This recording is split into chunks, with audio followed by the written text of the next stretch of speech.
तीसरे मंत्र का पाठ करेंगे। तीसरा मंत्र 72 नंबर पृष्ठ पर है, जिसके बाद हिंदी की पुस्तक। ते ध्यान योगानुगता अपश्यन्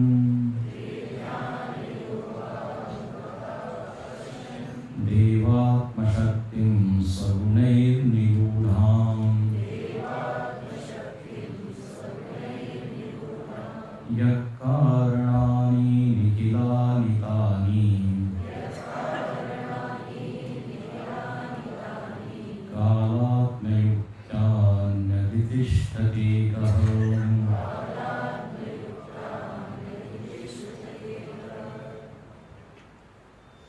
ब्रह्म जिज्ञासु लोग चिंतन कर रहे हैं कि यह जगत कहाँ से आया, जगत का कारण क्या है। जिसके पास भी बुद्धि है और बुद्धि भी सक्रिय है, सात्विक है, तो उस बुद्धि में इस तरह के प्रश्न आने स्वाभाविक है। पूज्य गुरुदेव एक वाक्य बोलते थे कि cause hunting is the occupation of intellect. बुद्धि का काम क्या है, तो एक कारण की खोज करना। बुद्धि के सामने कोई भी वस्तु आती है, कोई भी परिस्थिति आती है, कोई भी घटना घटती है, तो तुरंत क्या आता है, ये घटना क्यों घटी, कैसे घटी है? कोई वस्तु भी आप देखें तो तुरंत आती है, किससे बनी हुई, तुरंत पूछते हैं। तो कारण की ओर जाना ये बुद्धि का स्वाभाविक लक्षण है, उसका स्वभाव ही है। और जितने ये वैज्ञानिक लोग हैं जिन्होंने खोजें की हैं, खोज कैसे की उन्होंने, तो कारण की ओर। यदि ऊपर से पेड़ पर से सेब गिरा तो न्यूटन के मन में प्रश्न है क्यों गिरा, इसका क्या कारण है। हम लोगों के मन में नहीं आता वो प्रश्न। सेब यदि गिरता अपने सामने तो हम लोगों की क्या प्रतिक्रिया, पहले कोई देखे उसके पहले उठा के खा लेगा। तो फर्क है ना न्यूटन की बुद्धि और हमारी बुद्धि। तो कारण यहां पर भी जगत इतना विशाल जगत सम्मुख है, तो जो विचारक है उसके मन में ये सहज प्रश्न आता है कि कहां से आया हो, किसने बनाया है, कौन चित्रकार है। गाना नहीं, नीला नीला आसमान, कौन, कोई तो भी है पेंटर, चित्रकार। विनय पत्रिका में गोस्वामी जी ने भी वर्णन किया है, केशव कहीं न जाए का कहीं, अति विचित्र रचना समुझ पर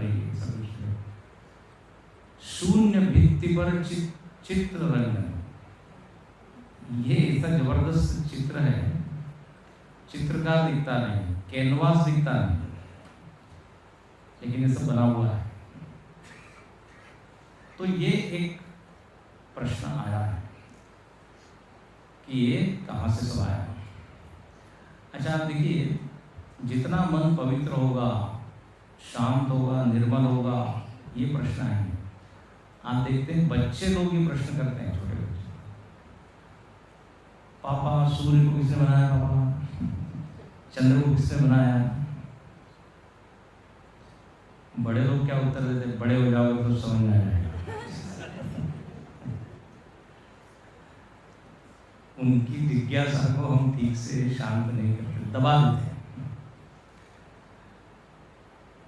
तो यहाँ पर जब ऋषियों ने देखा कि व्यापक विशाल अनंत ये जगत है, तो इसका कारण होना चाहिए। तो कहते हैं ध्यान किया ते ध्यान योग अनुगता अपश्यन। अपश्यन उन्होंने देखा, अंतर्मुखी होके बड़ा चिंतन किया, तो बोले बात पकड़ में आ गई, समझ में आ गई ये जगत कहाँ से व्यक्त हुआ, प्रकट हुआ, दिखने लगा। ध्यान योग, तो देखिए ध्यान किया उन्होंने। ध्यान का अर्थ होता है, अभी आगे वो भी आएगा, ध्यान मतलब किसी एक वस्तु को लेके चिंतन करना।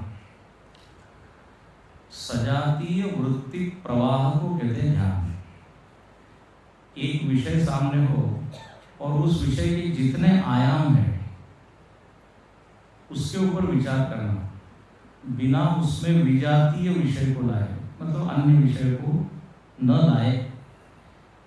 एक ही विषय पर तैल धारवत, जैसे तेल की एक धार गिरती है, आज्य धारा स्रोत सासम, रमण महर्षि ने उपदेश सार में लिखा, जैसे नदी की धार है, प्रवाह है नदी की धारा, ऐसे विचार धारा।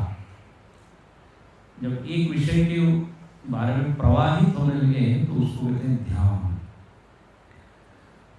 ध्यान रखना, धारणा और ध्यान में फर्क है, एकाग्रता और ध्यान में फर्क है। धारणा मतलब एकाग्रता, देशबंध चित्त से धारणा, एक जगह मन को टिका देना, इसको कहते हैं धारणा। लेकिन उस वस्तु के बारे में चिंतन करना, ये हो जाता है ध्यान। अच्छा, ध्यान के पहले धारणा जरूरी है। अब ये सामने से गमला है, अब इस गमले के बारे में यदि मुझको ध्यान करना है तो पहले इस पर एकाग्र करना पड़ेगा। फर्क समझा है ना? तो एकाग्र एक बार हो गया, फिर अब मैं इसके ऊपर विचार करूंगा, कैसे पत्तियां हैं, कैसे फूल है, कैसा आकार है। इसलिए महर्षि पतंजलि जी ने भी कहा कि तत्र प्रत्यय एकतानता ध्यानम, प्रत्ययों की एकतानता, एक ही विषय के विचार। तो इन लोगों ने कारण को लेकर ही विचार किया और किसी चीज के बारे में विचार नहीं किया, तो उसी को क्या बोल दिया, ध्यान अनुगता, ध्यान योग अनुगता। यहाँ पर बड़ा अच्छा लिखा, अनुगता समाहिता, अपने चित्त को समाहित किया, उसमें झोंक दिया, डाल दिया।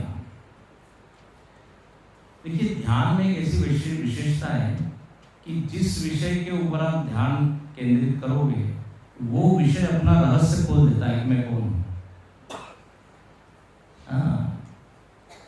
जितनी बड़ी बड़ी खोजें हुई है ध्यान का ही परिणाम है।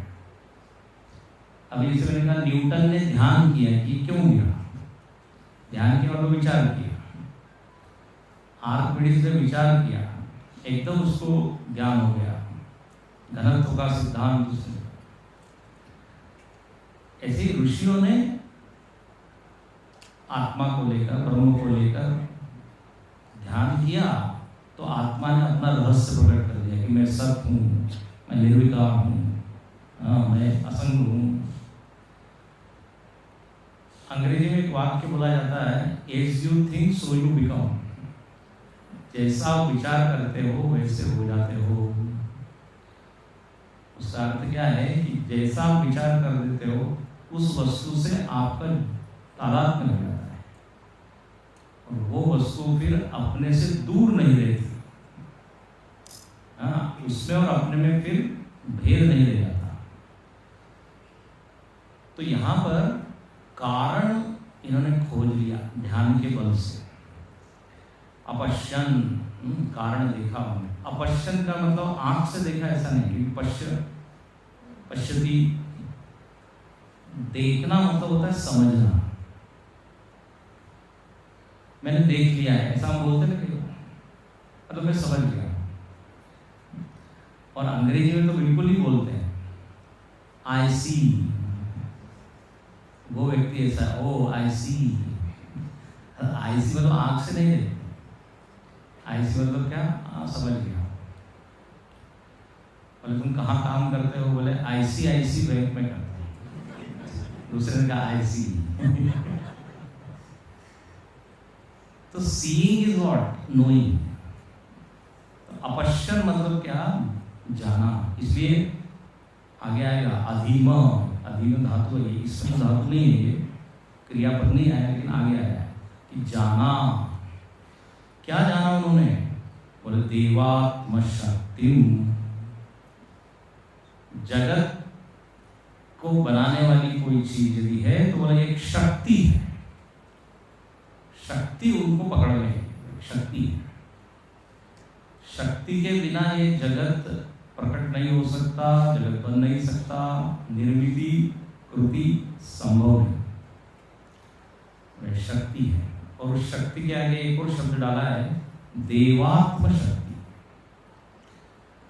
देवात्म शक्ति का अर्थ ये है कि ये शक्ति स्वतंत्र नहीं है। देवात्म तो भगवान के अधीन है। भगवान में वो छिपी हुई है, दिखती नहीं है लेकिन है उनमें। तो एक शक्ति ही कारण है। ये जो आप हजारों कारण गिना रहे थे, बोले वो नहीं, एक शक्ति है। और उस शक्ति में ये सामर्थ्य है कि इस अनंत ब्रह्मांड को प्रकट कर दे। अच्छा, इस शक्ति का नाम क्या है? तो यहाँ तो केवल शक्ति लिखा है, लेकिन आप सब लोग परिचित है उस शब्द से, बोलेंगे माया शक्ति। माया शक्ति। देखिए, कोई भी चीज आपको बनानी है, बिगाड़नी है ना, निर्मिति के लिए, उत्पत्ति के लिए, लय के लिए शक्ति चाहिए। और शक्तियों के बहुत सारे प्रकार हैं। वो माया के अंतर्गत सारी शक्तियां आ जाती है। सबसे पहले तो ज्ञान शक्ति चाहिए। कोई भी आपको बनाना है कोई चीज तो ज्ञान चाहिए कि नहीं? ज्ञान एक शक्ति है। अच्छा, ज्ञान के बाद क्रिया शक्ति। केवल ज्ञान से कोई चीज बनती नहीं। मैं जानता हूं कि ये घर ऐसा बनाया जाता है, लेकिन उतने ज्ञान मात्र से वो प्रकट नहीं होगा जब तक आप क्रिया नहीं करोगे। क्रिया शक्ति। अच्छा, फिर ज्ञान है, लेकिन यदि इच्छा न हो तो आप क्रिया नहीं करेंगे। हाँ, ज्ञान भले ही, लेकिन आपको बनाने की इच्छा नहीं है तो क्यों हम क्रिया करें? तो बोले इसलिए एक और शक्ति, उसका नाम इच्छा शक्ति। ज्ञान शक्ति, इच्छा शक्ति, क्रिया शक्ति, द्रव्य शक्ति। हर द्रव्य में एक शक्ति है। तो ये शक्ति ही सृष्टि के कारण के रूप में दिखाई देती है। ध्यान से सुनना, शुद्ध चैतन्य या शुद्ध ब्रह्म कुछ नहीं करता, न कुछ कर सकता है। चैतन्य में क्रिया नहीं है। चैतन्य शक्ति का नाम नहीं है। सबसे आलसी यदि कोई है तो वो है चैतन्य। जानते हैं आप? न कुछ करता है, बैठा रहता है। नवद्वारे पुरे देहि नैव कुर्वन्न कार्य। इसलिए परमात्मा का एक नाम है पुरुष। पुरुष मतलब पूरी शयना, जो सोते रहता है। उसी का मानवीकरण किया विष्णु भगवान अपने लेटे हुए क्षीर सागर। करने वाली कौन है? लक्ष्मी जी। तो अक्रिय है, अकर्ता है, चेतन कुछ करता है। इसलिए चेतन कारण नहीं है। अच्छा, बोले शक्ति कारण है आप कह रहे हैं, लेकिन शक्ति में एक समस्या ये है कि शक्ति जड़ होती है। ध्यान से सुनना, शक्ति में ज्ञान नहीं है। कोई होता है जो उस शक्ति का प्रयोग करता है। एनर्जी जिसको आप कहते हो, पावर जिसको आप कहते हो, पावर को मालूम नहीं कि वो क्या है, कौन है।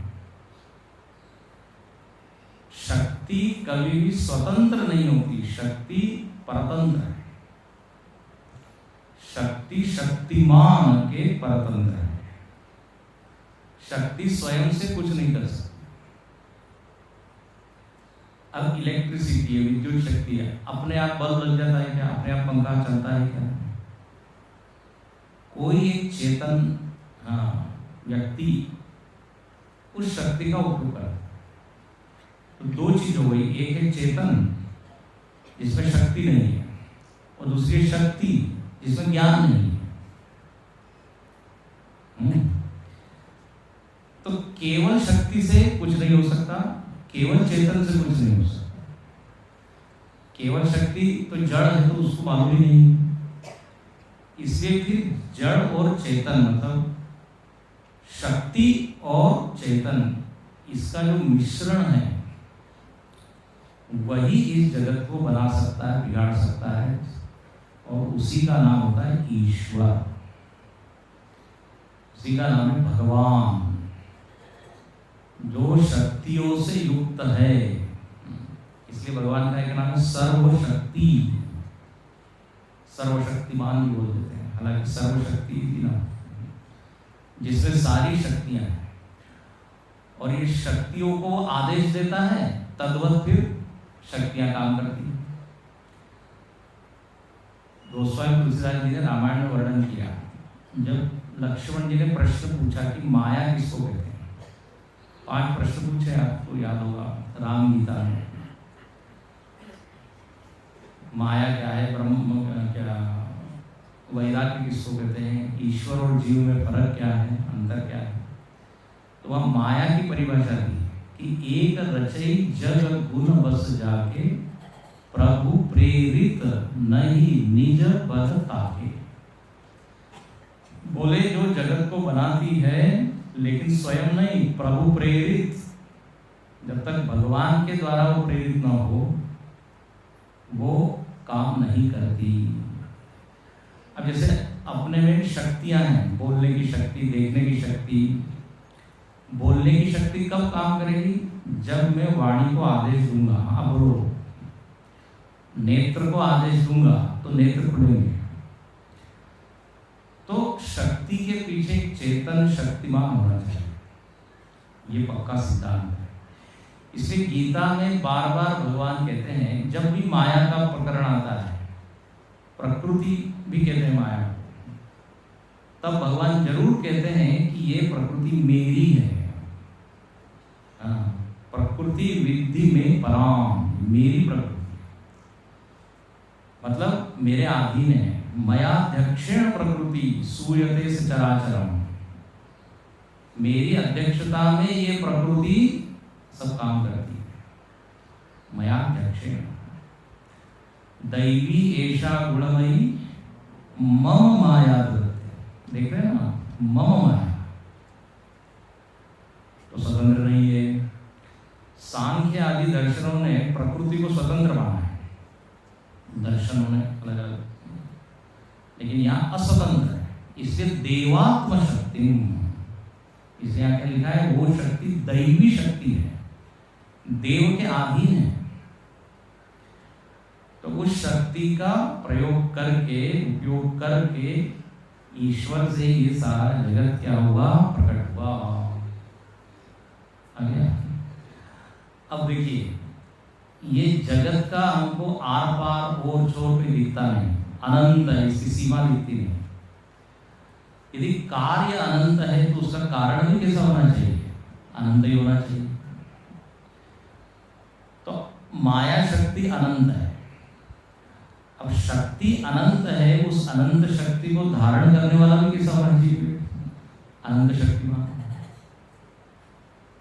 हल्का फुल्का होगा तो वो तो फेल हो जाएगा, मर जाएगा, गिर जाएगा। जैसे 40 वाट का बल्ब है, उसमें हमने 1000 वाट की बिजली डाल दी तो क्या होगा, फुल हो जाएगा। देखो रावण का नाश क्यों हुआ मालूम है? क्योंकि सीता जी के साथ उसने क्या किया, सीता जी को अपहरण किया, स्पर्श किया, उठाया। और सीता जी अनंत शक्ति, अनंत शक्ति का स्थान तो शक्तिमान के साथ ही होगा। रावण उसके लिए योग्य नहीं है। ऐसे ही आप महाभारत में भी देखिए, कौरव का नाश हुआ, द्रौपदी का अपमान किया, तो उसको संभालने की योग्यता जिसमें है वो उसको संभाले, तब तो फिर सब ठीक है। तो अनंत शक्ति जो है उसको देवात्म शक्ति कहा है, बोले यही कारण के रूप में।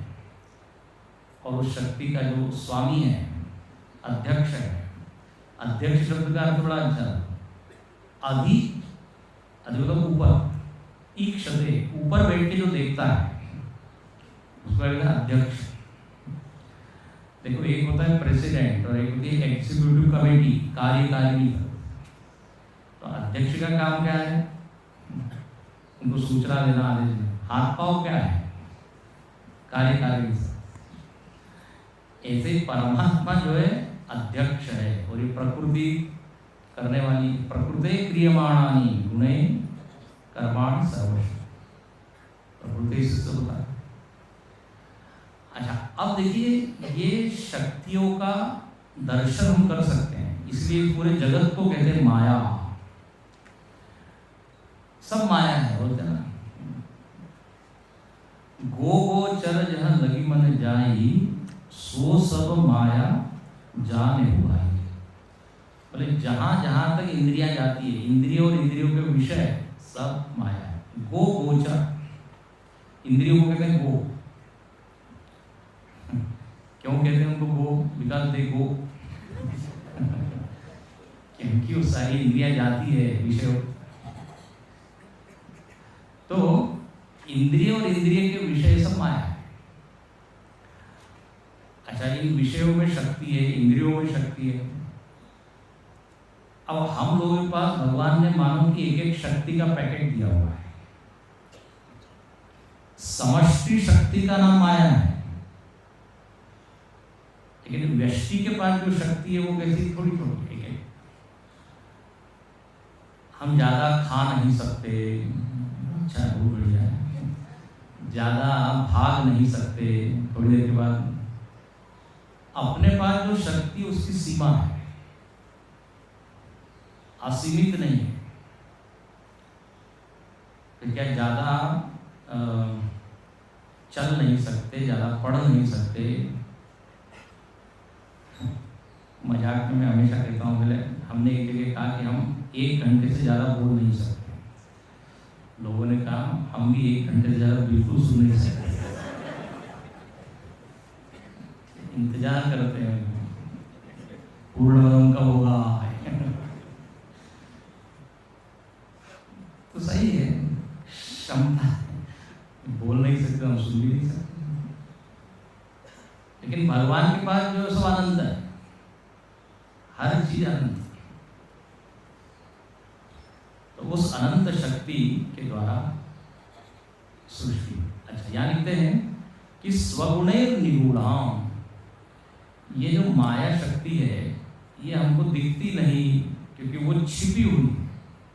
हमको उसके कार्य तो दिखते हैं लेकिन त्रिगुण दिखते नहीं। स्वगुणै, माया की परिभाषा क्या है? तो बोले त्रिगुण ही माया है, त्रिगुण ही माया है।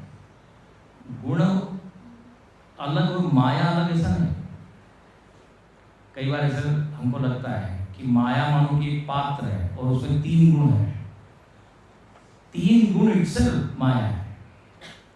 इसे गीता में भगवान कहते हैं दैवी ऐसा गुणमयी। त्रिगुणों से माया को आप अलग कर दोगे तो माया बचेगी ही। तो त्रिगुणात्मिका, जिसकी आत्मा ही त्रिगुण है, वो है माया। और ये 3 गुण आप जानते हैं, सत्व गुण, रजोगुण, तमोगुण। अब बोले ये गुण जो है वो छिपे हुए हैं, निगूढ़ है। गुण दिखते नहीं है ना, लेकिन गुणों के कार्य खूब दिखते हैं। यदि हम हाथ पैर हिला रहे हैं, मतलब क्या है? रजोगुण आ गया है। यदि हम शांत बैठे हैं, बोले हाँ सत्वगुण है। और यदि हमारी आंख बंद हो गई और खुल नहीं रही है, बोले तमोगुण है। हाँ, तो गुण तो छिपे हैं, लेकिन गुण का कार्य, अच्छा कार्य से ही गुण का अनुमान किया जाता है। इसलिए विवेक चूड़ामणि में माया की परिभाषा यही थी, कार्यानुमेया। हाँ, ये कार्य के द्वारा जानी जाती है कि अच्छा माया का कौन सा गुण काम कर रहा है। तो ऐसी ये माया शक्ति भगवान के पास है, उसका ही प्रयोग उपयोग करके ये जगत प्रकट हुआ। अच्छा, अब यहाँ लिखते हैं यत् कारणानि निखिलानि तानि, जितने भी कारण पीछे हमने देखे, काल, देश, नियति, स्वभाव, इन सब का अंतर्भाव माया में हो जाता है। या मैं ऐसा बोलूं तो भी गलत नहीं होगा कि उन सब का कारण एक है, माया, ऐसा बोलूं। अंतर्भूत है, इससे अलग अलग बोलने की जरूरत नहीं है। काल भी माया का ही रूप है, स्पेस भी माया का रूप है, पंचतत्व भी माया का रूप है। सारे कारण आ गए एक में, इसलिए कारणानि निखिलानि तानि कालात्मयुक्तानि अधितिष्ठति एकः। बोले इस माया शक्ति का एक ही अधिष्ठान ईश्वर, सारे कारणों का ये आधार है। बस बोले इसी को आप जान लीजिए जगत के मूल में।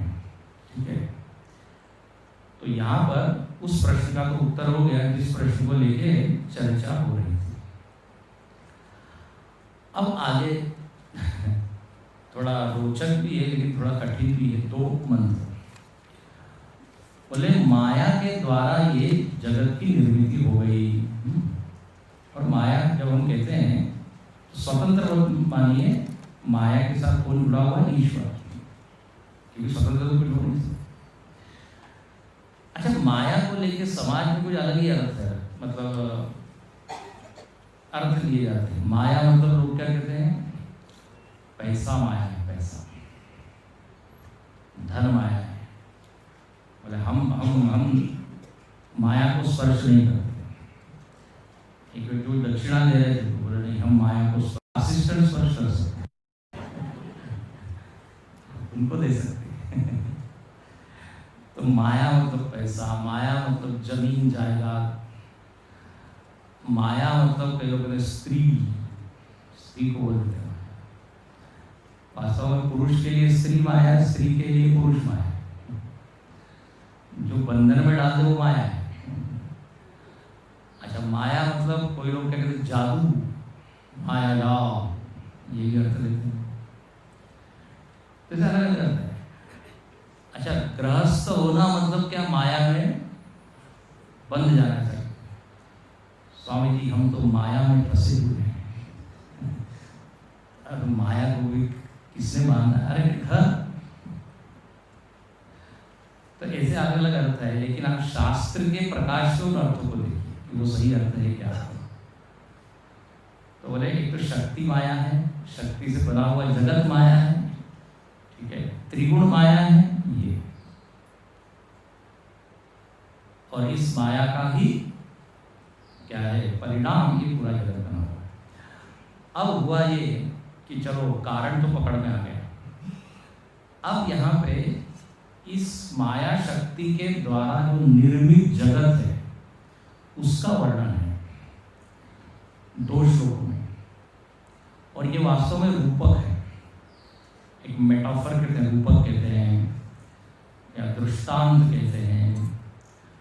पूरे जगत को समेटने का प्रयत्न किया है यहाँ ऋषि ने। एक उपमा दी है कि ये जगत कैसा है, तो बोले ये चक्र के जैसा है,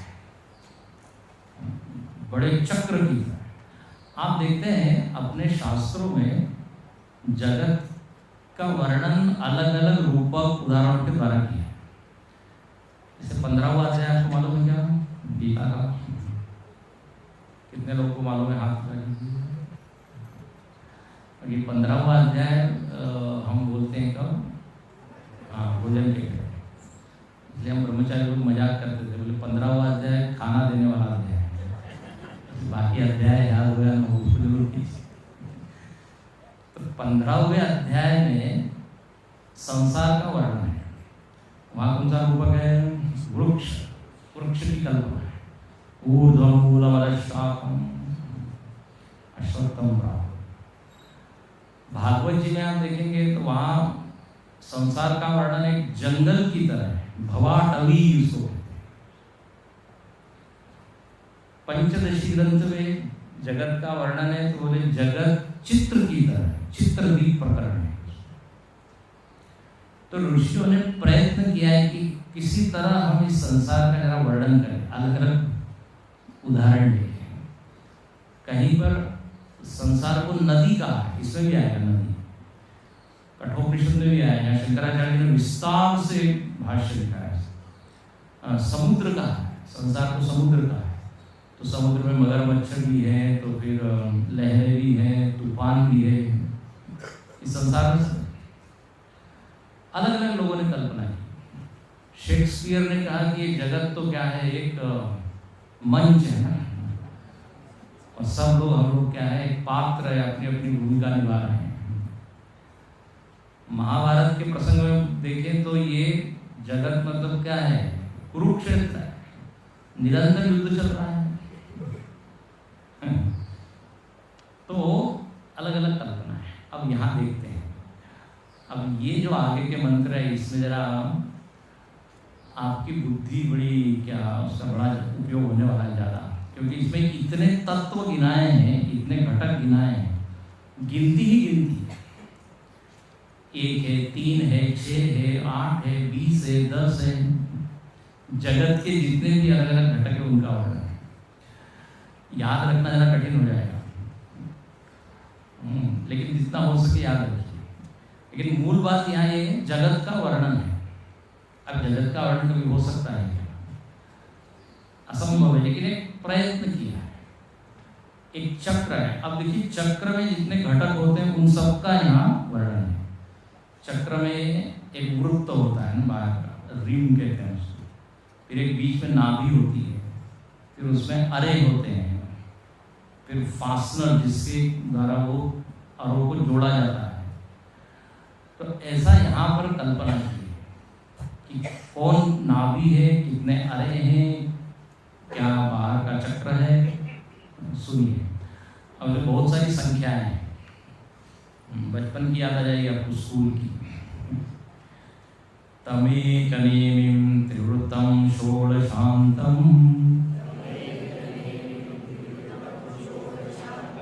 शतार्धारं विंशति प्रत्यराभिः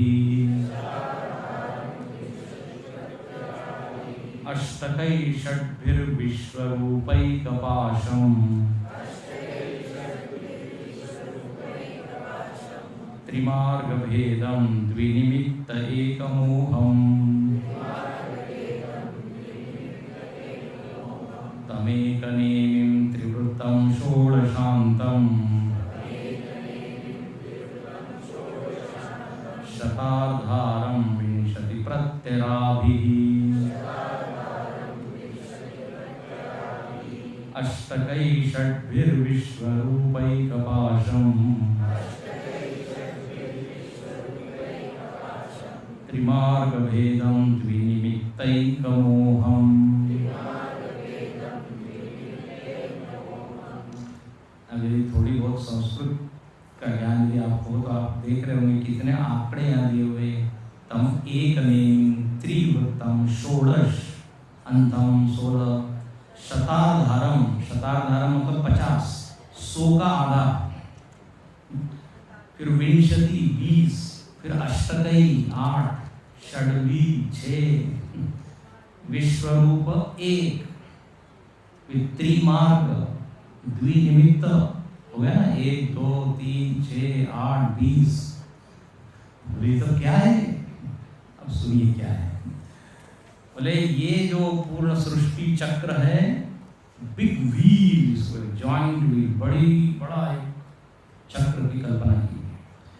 तो बोले चक्र में सबसे पहले क्या होती है? नेमी, नाभि या हब उसको कहते हैं। तो बोले वो क्या है? एक, वो एक है माया। एक माया कि मूल में तो माया है, उसके ऊपर पूरा टिका हुआ है, वही नहीं हो तो। अच्छा, यहाँ भाष्यकार ने तो शंकराचार्य जी जो है जिन्होंने इस भाष्य को लिखा है, उन्होंने माया के इतने सारे नाम यहाँ इकट्ठे दे दिए हैं। बोले ये जो एक नेमी है, जो उस पूरे चक्र का नाभि है, उसको माया कहते हैं, प्रकृति कहते हैं, शक्ति कहते हैं, अविद्या कहते हैं, छाया कहते हैं, अज्ञान कहते हैं, अव्यक्त कहते हैं। एक ही साथ में इतनी बड़ी यादी है, लिस्ट, सूची। तो एक को आप पकड़िए, माया, एक माया है। उसके बाद कहते हैं 3 वृत्त है, बाहर का रीम कहते हैं 3 वृत्त। 3 वृत्त क्या है? तो सत्वगुण, रजोगुण, तमोगुण, ये 3 वृत्त है। तीनों ने हम लोगों को घेरा हुआ है। तीनों में हम लोग क्या है? फंसे हुए। कभी सत्वगुण आता है, कभी रजोगुण, कभी तमोगुण। अच्छा, ये गुण ऐसे हैं, बता के नहीं आते, कभी भी आ जाता है। अच्छे भले हम ध्यान लगा हुआ है तो एकदम तमोगुण आ जाता है, कभी एकदम कुछ विचार आ जाता है तो इतना मन राजसिक हो जाता है कि बैठ नहीं पाता। 14वें अध्याय में भगवान ने बताया है कि ये त्रिगुण ऐसे हैं कि हमेशा एक जैसे नहीं रहते। ये भी चक्र की तरह आते हैं, थोड़ी देर काम करते हैं, फिर रजोगुण उसको पुश करता है, धक्का देता है, बोले अब मेरा नंबर है, रजोगुण काम करता है, फिर तमोगुण कहता है अब मेरी बारी है।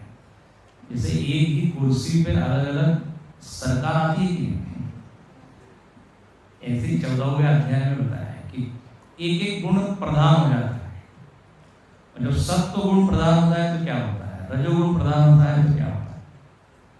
तो बोले ये 3 इस चक्र के वृत्त है, सर्कल, रिंग, तो त्रिवृत्त। फिर 16 अंत।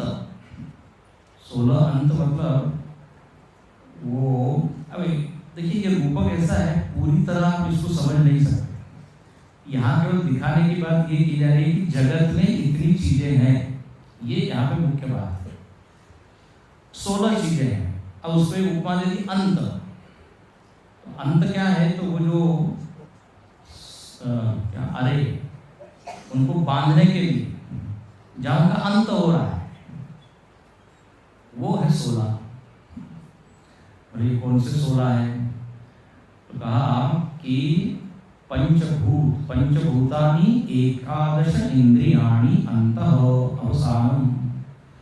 बोले 11 इंद्रियां और 5 भूत, ये हो 16। गिनते चले जाइए। हाँ, बाद में पूछूंगा मैं, पूछिए बता, बोलते रहिए, आपका काम है बोलना, लड़ाई नहीं। 16 चीजें क्या है? तो 11 इंद्रियां और 5 भूत। तो पंचभूत जानते हैं आप, आकाश, वायु, अग्नि, जल, पृथ्वी, पंचभूत। भूत इसलिए कहते हैं क्योंकि भवंती की भूतानि, ये प्रकट होते हैं, इसलिए बोलते भूत। और 11 इंद्रियां हैं। बोले अब तक तो हमने 10 इंद्रियां सुनी है, 11 कहां से आ गई है? तो 5 ज्ञानेंद्रियां, 5 कर्मेंद्रियां, ये जानते हैं आप सब। और जो षष्ठ या एकादश इंद्रिय है वो है मन। मनश्षष्ठानि इंद्रियाणि प्रवृत्तिस्थानि दर्शति। इंद्रियों का अंतरंग रूप जो है वो है मन, और मन का जो बाह्य रूप है वो है इंद्रियां। ऐसा समझिए, इंद्रियां और मन ये दोनों काफी क्लोज जुड़े हुए हैं। मन जब आदेश देता है इंद्रियों को तो इंद्रियां काम करती है। मन का प्रभाव इंद्रियों पर, इंद्रियों का प्रभाव मन पर, इसलिए इंद्रियों के साथ मन को जोड़ा गया है। पंचदशी इत्यादि में इसको कहा गया है इंद्रियाध्यक्ष। हाँ, इंद्रियों का अध्यक्ष है, इंद्रियों का नियोजन, कोऑर्डिनेशन करने वाला है। देखिए एक एक इंद्रियां हमको एक एक विषय ला के देती है, लेकिन उसको जोड़ता कौन है? मन। ये आंख रूप को लेके आ जाती है, कान शब्द को लेके आ जाती है, कर्णेंद्रिय शब्द का, रसनेंद्रिय ने स्वाद, सबको जोड़ने वाला मन है, संयोजक। तो बोले ये 16 चीजों को आप समझ लीजिए अंत है, षोडश अंत। उसके बाद सबसे जो कठिन विषय है वो है अगला जो शब्द है 50 अरे हैं। षोडशांत के बाद क्या लिखा है? शताधारम। शताधारम मतलब 50 अरे। अरे अरे अरे क्या होता है? स्पोक्स, ताड़ियाँ इसको कहते हैं। 50 को याद रखना बड़ा कठिन है। तो 50 कोने में गिनाइए तो सही, फिर देखेंगे। तो बोले अब ऐसे ऐसे ये शब्द है, बिल्कुल अपरिचित शब्द है। एक आध शब्द शायद परिचित हो। बोले 50 में 5 विपर्य है।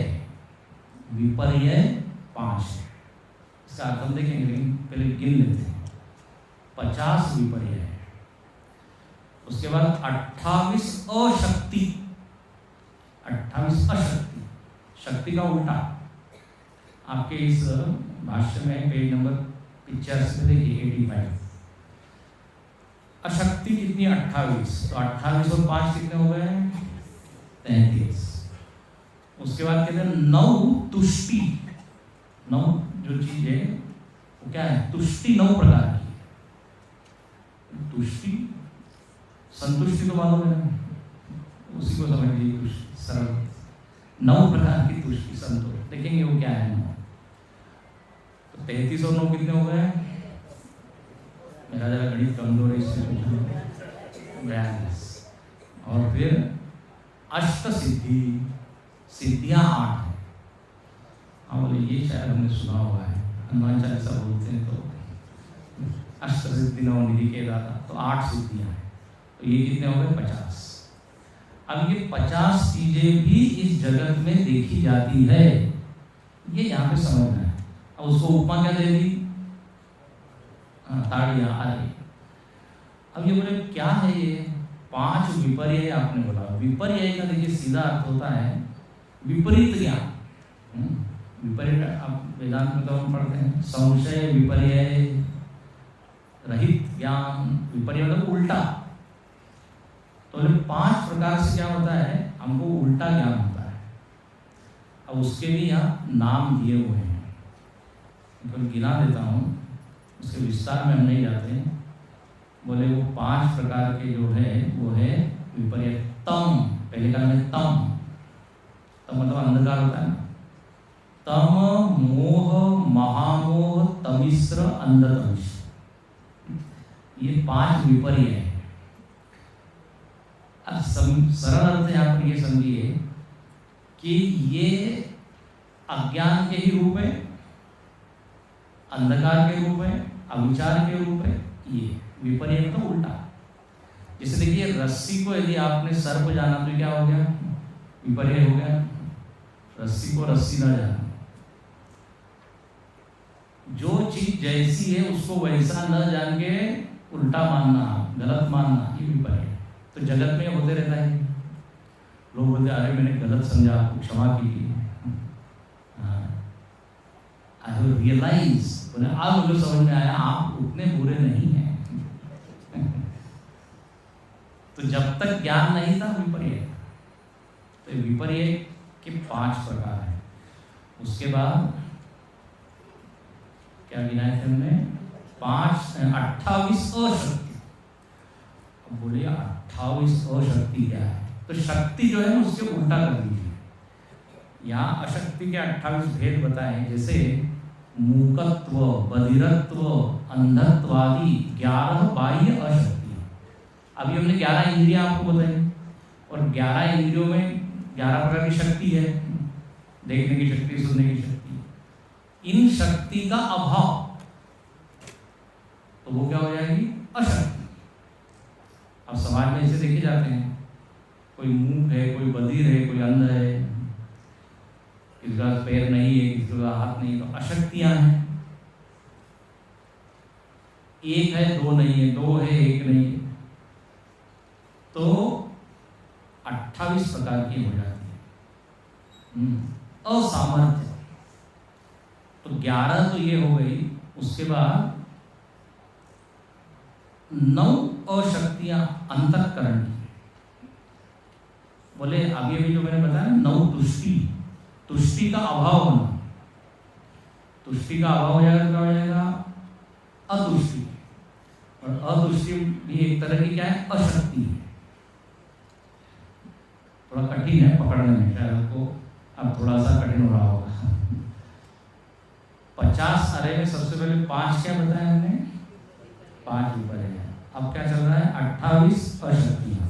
28 में से 11 इंद्रियों में जो शक्तियां नहीं है तो वो हो गया। उसके बाद 9 अतुष्टि। तो बोले तुष्टि क्या है ये तो बताइए, वो आगे बताएंगे। 9 तुष्टि का अभाव होना, 9 अशक्ति हो गई, तो 11 और 9 कितनी हो गई? 20 ये अशक्ति। और 8 प्रकार की सिद्धि का न होना, 8 प्रकार की सिद्धि न होना, तो 8 अशक्ति हो गई, तो हो गई 28। बोले स्वामी जी आप ही यही है। 28 प्रकार की अशक्ति जो गिनाई, 11 तो सरल है, 11 जब अपने पास नहीं है, 8 सिद्धियां नहीं है तो वो भी अशक्ति। अब अणिमा गरिमा लगिमा ये हमारे पास नहीं है तो अशक्ति है, वी कांट डू दैट। तो 11 और 8 19 हो गए। और 9 प्रकार की तुष्टि आगे बताने वाले हैं, उसका भी जब अभाव हो जाता है तो वो भी एक तरह की क्या है? अशक्ति। तो इस तरह हो गई 28 अशक्ति। 5 विपर्य, 28 अशक्ति, 50 का आंकड़ा पूरा करना है, 50 आ जाएंगे। उसके बाद कहते हैं 9 तुष्टि। अब ये बड़ा अच्छा विषय है, 9 प्रकार की तुष्टि।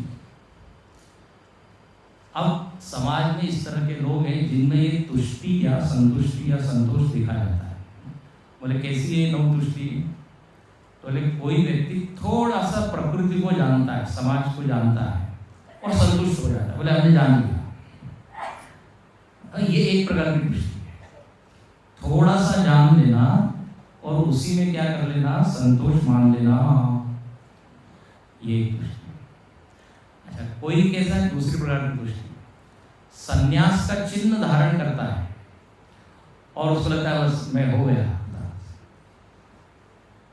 केवल ड्रेस पहनने मात्र से वो संतुष्ट हो गया, करता कुछ नहीं। संन्यास मूंड मुंडाए भय सन्यासी ना, क्या है? नारी मुई ग्रह संपत्ति नासी, मूंड मुंडाए भय सन्यासी। बोले अब घर में पत्नी नहीं रही और पैसा ऐसा भी खत्म हो गया, मैंने कहाँ चला जाए? हरिद्वार चलते हैं। मुंडन करा लिया है, गेरुआ कलर लाया, उसने कपड़े को गिराया, पहन लिया। अब कौन हो गए? बोले अब स्वामी अज्ञानानंद उसका नाम भी केवल वेश मात्र से उसको लगता है हम बन गए, मुंडन करने मात्र से। ऐसा नहीं, तो लोग ऐसे अहम कृतार्थ अधुना, अब मैं हो गया संतोष हो गया, ये एक प्रकार की संतुष्टि। कोई है कि तीसरी प्रकार की तुष्टि, थोड़ा सा जानता है और वो क्या सोचता है कि आगे चलते चलते धीरे धीरे हम जान ही लेंगे, काल के चलते हमको ज्ञान हो जाएगा, ऐसा मान के वो ज़्यादा कुछ ज्ञान ग्रहण नहीं करता। उसको क्या कहते हैं? ये तीसरी प्रकार की तुष्टि। अच्छा, कोई क्या कहता है कि सब चीज़ तो भाग्य के ऊपर निर्भर है, भाग्य होगा तो। अब हम जब कहते हैं लोगों को कि शिविर में आइए, बोले मेरे भाग्य में होगा तो आएंगे, ये बहुत बढ़िया बहाना है। नहीं, आप ही कहते हैं भगवान की कृपा के बिना सत्संग नहीं मिलता, तो मैं इंतजार कर रहा हूँ जब कृपा हो। ये वास्तव में अपना आलस्य होता है, उसको हम कृपा लगा देते हैं। तो क्या है? भाग्य पर छोड़ देना, होगा भगवान तो देगा खटिया पर, ऐसा करके कुछ करता नहीं है तो वो संतुष्ट है एक प्रकार, ये एक तुष्टि। और कोई जो है ये मानकर विषयों का उपार्जन नहीं करता, बोले ये असंभव है कि हम पूरी दुनिया का पैसा इकट्ठा कर ले, पूरे विषयों को प्राप्त कर ले, ये हो नहीं सकता। तो जितना है मेरे पास उतने में, ये भी एक प्रकार की क्या है, तुष्टि। कहते हैं साधु इतना दीजिए धामी कुटुंब समाए, मैं भी भूखा ना रहूं साधु न भूखा, ये एक संतोष। इस तरह के यहाँ पर 9 प्रकार की तुष्टियां बताई। कोई जो है कहता है कि देखो ज़्यादा धन इत्यादि उपार्जन तो कर लेंगे, लेकिन उसको संभालना बड़ा कठिन हो जाएगा, इसलिए हम उतना ही कमाते हैं जितना हम संभाल पाए, तो इतना के क्या है, संतुष्ट रहते हैं। कोई कहता है विषयों को आप कितना भी भोग लीजिए, आपकी इच्छा कभी पूरी होने वाली नहीं है। अग्नि में ईंधन डाल के आप चाहे कि वो शांत हो जाए, होने वाली नहीं। तो ऐसा मान के वो विषयों को छोड़ देता है, ये एक संतुष्टि है। इस प्रकार से यहाँ पर ये सारी 9 प्रकार की तुष्टि। अब इसे हम अपनी ओर को जोड़ सकते हैं। कोई लोग जो है ना सत्संग के मामले में एकदम संतुष्ट होते हैं, मतलब वर्ष में हम 1 घंटे का सत्संग कर लेते हैं, उसमें हमको संतोष मिलता है। साल भर में कितना, 1 घंटा। अरे भाई यहाँ पे संतोष नहीं होना है, यहाँ तो लोभी होना है। जहाँ लोभी होना वहाँ बड़े संतुष्ट बने फिर रहे हैं। काम ही प्यारी नारी जिमी, लोभी प्रिय जिमी दाम, तिमी रघुनाथ निरंतर प्रिय लागो मिला। बोले ऐसा लोभी व्यक्ति धन के पीछे भागता है, ऐसे ही मैं आपके पीछे भागूं। जैसे उसको धन प्रिय है, वो संतुष्ट कभी नहीं होगा, और चाहिए और चाहिए। लेकिन जो सत्संगी जो भक्त है, तो सत्संग का हो, तो यहाँ संतुष्ट मत हो। तो ये हो गई 9 प्रकार की तुष्टि। इसके बाद क्या कहते हैं, अष्ट सिद्धि, है ना, अष्ट सिद्धि। अष्ट सिद्धि 50 हो गए क्या, 5 विपर्य, 28 अशक्ति, 9 तुष्टि, और सिद्धि कितनी, 8। तो अष्ट सिद्धि, अष्ट सिद्धियाँ वो तो जानते हैं, अणिमा गरिमा, छोटा हो जाना, बड़ा हो जाना, हल्का हो जाना, भारी हो जाना। अब देखिए ये सब सिद्धियाँ हम लोगों के पास तो है नहीं, इसलिए बड़ा कठिन होता है। मतलब वजन कमी नहीं हो रहा है, सिद्धि होती तो फट से कम कर देते हैं। हनुमान जी के पास तो सिद्धियाँ हैं, भीम रूप धरि असुर सहाय, और मस्त समान रूप हो गई। मच्छर के इतने भी हो जाते हैं, और कनक भूधराकार शरीरा, भयो पर्वताकार, छोटा होना बड़ा होना। देखिए इसका आध्यात्मिक अर्थ क्या है, हमको व्यवहार में कभी छोटा बनना पड़ता है, कभी बड़ा बनना पड़ता है, ये है। हाँ, जब काफी संकट हो तो हमको बड़ा बनना पड़ता है।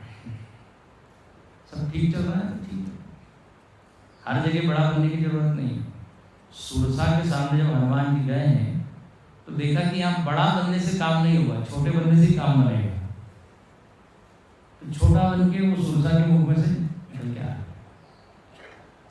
और वो क्या कहते हैं सुरसा को, तुम कह रहे थे ना कि खाऊंगी खाऊंगी, मेरे मुख में आओ, मुख में आओ। मैं तो आया था मुख में, तुमने खाया नहीं, मैं क्या करूं? क्योंकि इतना विशाल मुख उसने किया था, उसको बंद करते करते जितना समय लगा उतने एक राउंड लगा के आ गया, चक्कर लगा के।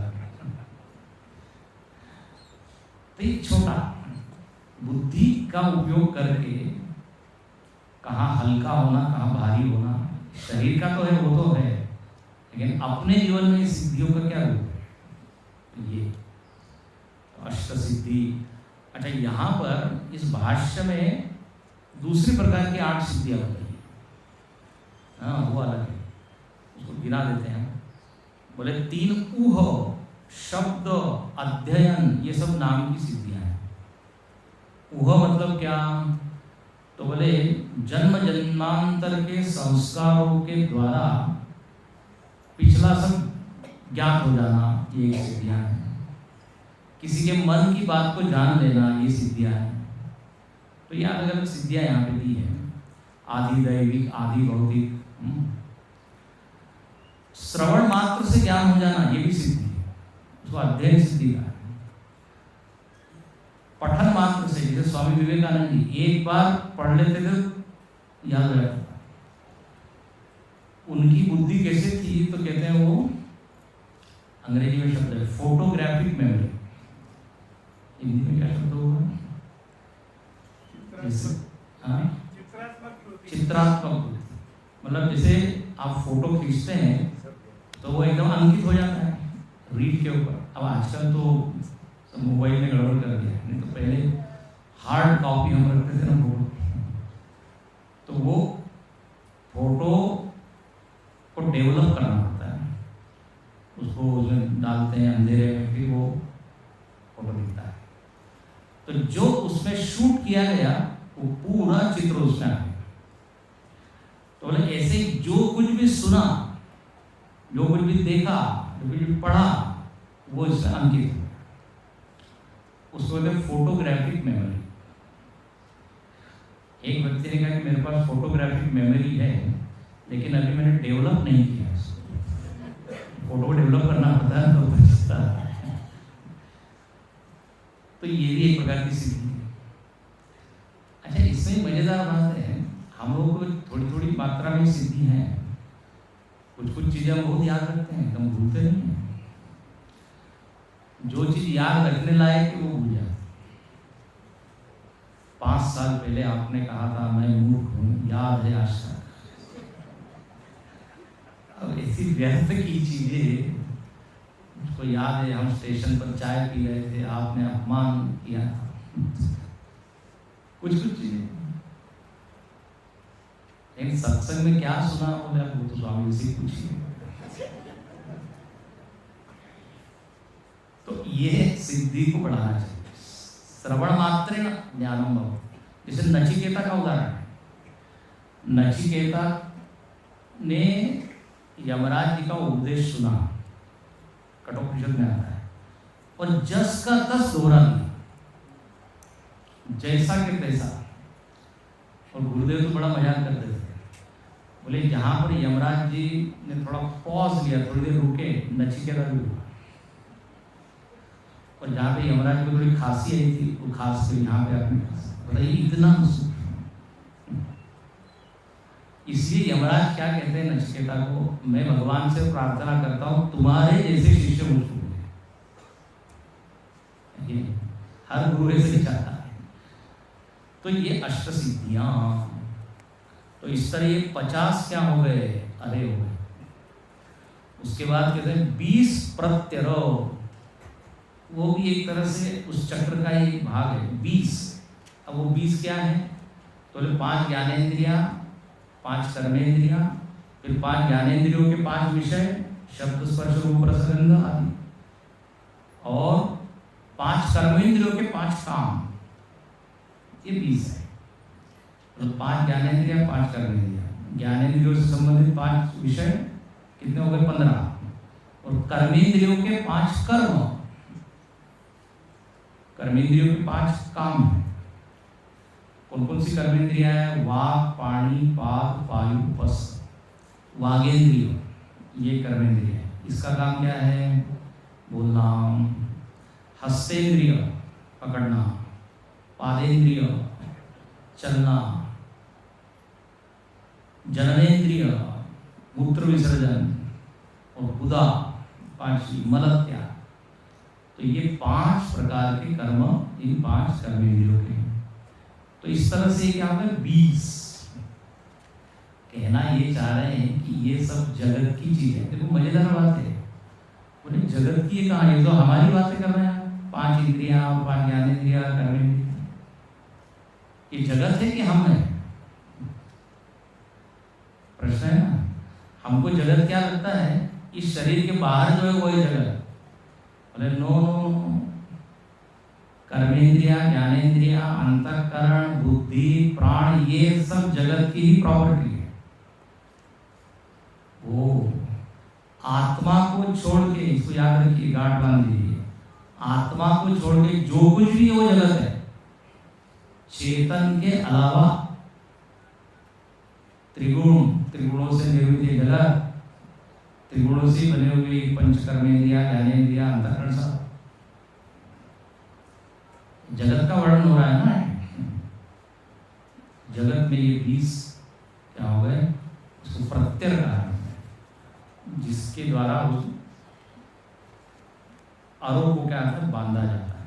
इस तरह ये कितने हो गए, विंशति प्रत्ययादि। अब आगे भी है अष्टकई षड भी, 6 जो है, षड भी मतलब 6 और अष्टक मतलब 8, 8 के 6 सेट हैं। स्वामी अब आप समझ कैसे हो गया है, कितनी गिनती कराएंगे आप, हम नहीं करा रहे, ऋषि नहीं करा। 8 के 6 सेट हैं। अब वो क्या है, वो लिखेंगे समाचार में, ठीक है। इसको आप फिर से पढ़िए, तब आपके बुद्धि में सब रजिस्टर होगा। एक बार में ये पकड़ में नहीं आएगा, लेकिन स्वाद देना चाहिए। कोई भी चीज़ पहली बार थोड़ी कठिन नहीं होती, रोज आपको पता है, हमने भी मालूम नहीं कितनी बार उसको पढ़ा है, तब जाके क्लियर हुआ। क्योंकि गिनतियाँ हैं बहुत सारे। तो 1 माया है, 3 वृत्त है, 16 अंत है और 50 अरे हैं। 50 में 5 विपर्य है, 28 अशक्ति, 9 तुष्टि, 8 सिद्धि। करेक्ट, पास हो गए। तो ये सब कहने का अर्थ ये है कि इस जगत में अनंत प्रकार की चीजें, गिनते रहिए आप। यहाँ से एक प्रकार से गिना, आप अपनी गिनती कर सकते हैं। ऐसा एक व्यापक जगत है। ये 2 मंत्र थोड़े से डिफिकल्ट है, मतलब पकड़ने, उसके बाद आसान है।